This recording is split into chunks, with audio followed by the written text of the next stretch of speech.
بسم الله الرحمن الرحیم.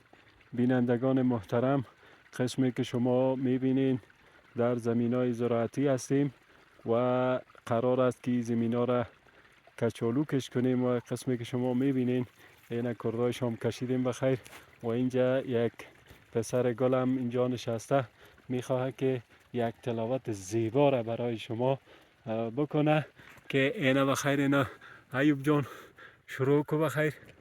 بسم الله الرحمن الرحيم والفجر